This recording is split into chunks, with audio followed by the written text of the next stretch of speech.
اعوذ باللہ من الشیطان الرجیم بسم اللہ الرحمن الرحیم۔ آج کی ویڈیو میں ہم بستری سے متعلق کچھ باتیں آپ کے سامنے پیش کریں گے۔ محترم بھائیوں، حضرت جابر بن عبداللہ رضی اللہ عنہما سے روایت ہے، انہوں نے فرمایا، یہودی کہا کرتے تھے کہ جو کوئی پچھلی طرف سے ہو کر عورت سے اگلی جگہ میں مباشرت کرتا ہے، اس کا بیٹا بھینگا پیدا ہوتا ہے۔ تو اللہ تعالیٰ نے آیت نازل فرمائی جس کا ترجمہ یہ ہے، تمہاری بیویاں تمہاری کھیتیاں ہیں، اپنی کھیتیوں میں جس طرح چاہو آؤ۔ محترم بھائیوں، ہم بستری جمعرات والے دن کیوں نہیں کرنی چاہیے؟ ہم بستری جمعے کو کیوں ضروری ہے؟ جمعے کا دن ہم بستری کے لیے ایک خاص دن ہے۔ ہم بستری جمعے کے دن کرنے کے فائدے اس ویڈیو میں آپ کے سامنے پیش کریں گے۔ حضرت علی رضی اللہ عنہ نے فرمایا، ہر دن ایک سا ہوتا ہے مگر جمعے کا جو دن ہے وہ جمعرات سے بھی زیادہ افضل تر ہے۔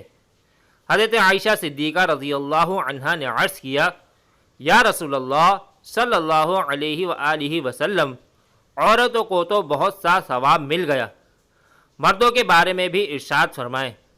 یہ سن کر نبی پاک صلی اللہ علیہ وسلم مسکرائے اور فرمایا، مرد عورت کا ہاتھ پکڑ کر مانوس کرتا ہے تو اس کے لیے ایک نیکی لکھی جاتی ہے۔ جو مرد پیار سے اپنی بیوی کے گلے میں ہاتھ ڈالتا ہے تو اس کے ہاتھ لگانے میں 10 نیکیاں لکھی جاتی ہیں۔ جب وہ اپنی بیوی سے مباشرت کرتا ہے تو دنیا و ما فیہا سے افضل ہوتا ہے۔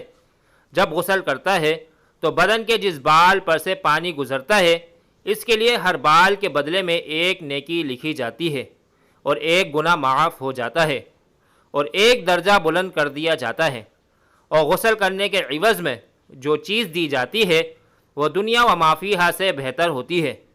اور بے شک اللہ تعالیٰ اس پر فخر کرتا ہے اور فرشتوں سے کہتا ہے کہ میرے بندے کی طرف دیکھو کہ ایسی سرد رات میں غسل جنابت کے لیے اٹھا ہے اور اس بات پر یقین رکھتا ہے کہ میں اس کا رب ہوں۔ تم اس بات پر گواہ رہو کہ میں نے اس کو بخش دیا۔ جمعرات اور جمعے کو ہم بستری اور غسل کرنے کی ترغیب اس لیے دی گئی ہے کیونکہ مردوں کو نماز جمعے کی ادائیگی کے لیے جامع مسجد جانا ہوتا ہے تاکہ آتے جاتے کہیں نظر پڑنے سے طبیعت میں کسی قسم کی شہوت پیدا نہ ہو اور خواہش نفس سے اطمینان ہونے کے سبب نماز اور خطبے میں دل جمعی حاصل ہو جائے۔ حدیث نبی صلی اللہ علیہ وسلم ہے کہ مرد کا اپنی بیوی کے ساتھ اکٹھے ایک بستر میں سونا افضل ہے۔ یہ کہ کسی ایک کو عذر ہو، اس کے لیے مقصد ہم بستری کرنا نہیں بلکہ مقصد بیوی کے دل کو خوش کرنا ہے۔ بیوی کے دل کو خوش کرنے کے لیے ایام کے دنوں میں بھی اس کے قریب ہو جانا گویا انبیاء علیہ السلام کی سنت ہے۔ بیوی سے ہم بستری یعنی جماع کے لیے دن کی بنسبت رات کا وقت زیادہ اچھا ہے، اور اسلامی مہینوں کے پہلے 15ویں اور آخری رات کے علاوہ بقیہ راتوں میں ہم بستری کرنا چاہیے، کیونکہ روایات سے معلوم ہوتا ہے کہ ان راتوں میں شیاطین زمین پر زیادہ پھیلتے ہیں۔ اور ہفتے کے اعتبار سے جمعے کی شب میں بعض فقہا نے جماع یعنی ہم بستری کو مستحب لکھا ہے، اور شب میں بھی شروع حصے کی بنسبت شب کے آخری حصے میں زیادہ مناسب ہے کہ رات کے حصوں میں سو لیا جائے تاکہ دن بھر کی تھکن سے راحت ملے اور مکمل سکون حاصل ہو۔ اور ایک فائدہ یہ بھی ہے کہ رات کا تھوڑا سا حصہ ہی جنابت یعنی ناپاکی میں گزرے گا، البتہ رات کا اتنا آخر حصہ بھی نہ ہو کہ پھر دوبارہ آرام کا وقت نہ رہے۔ کچھ دیر اس کے بعد بھی آرام کر لینا چاہیے۔ جب خاوند کو اپنی بیوی کے پاس آنے کی حاجت ہو تو اس کا طریقہ یہ ہے کہ بیوی کے ساتھ کمرے میں اس وقت اور کوئی نہ ہو، حتیٰ کہ شیر خوار بچہ بھی نہ ہو۔ وہاں اگر بچہ سویا ہوا ہو تو کوئی مذائقہ نہیں۔ شریعت نے میاں بیوی کو اختیار دیا ہے کہ وہ دن میں یا رات میں کسی بھی حصے میں مباشرت یا ہمبستری کو سر انجام دے سکے ہیں۔ شرعی تقاضا یہ بھی ہے کہ جس قسم کی محبت کی توقع مرد اپنی سے کرتا ہے اسی طرح توقع بیوی بھی اپنے شوہر سے کرتی ہے۔ اخلاقی طور پر یہ مناسب نہیں کہ شوہر اچانک آئے اور اپنا مطلب نکال کر یعنی ہم بستر ہو کر جمع کر کے چلا جائے کہ بیوی بدستور تشتو رہے گی، جس سے اس کو تشویش اور حیرانگی لاحق ہوگی۔ لیکن اگر اس ازواجی ملاپ کو بخوبی سر انجام دیا جائے تو بیوی کے لیے بھی یہ مرحلہ آسان ہوگا۔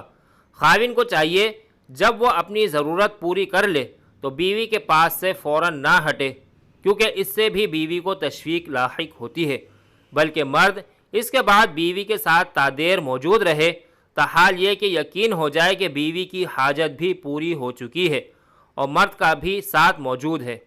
حضرت ابو ہریرہ رضی اللہ عنہما سے روایت ہے کہ رسول اللہ صلی اللہ علیہ وسلم نے فرمایا، جس نے حیض والی عورت سے مباشرت یعنی صحبت کی، یا عورت کی دبر میں مباشرت یعنی صحبت کی، یا کسی کاہن کے پاس گیا اور اس سے غیبی معاملات کے بارے میں کچھ پوچھا اور وہ اس کی کہی ہوئی بات کو سچ مان لیا، تو اس نے محمد صلی اللہ علیہ وسلم پر نازل کی جانے والی چیز کے ساتھ کفر کیا۔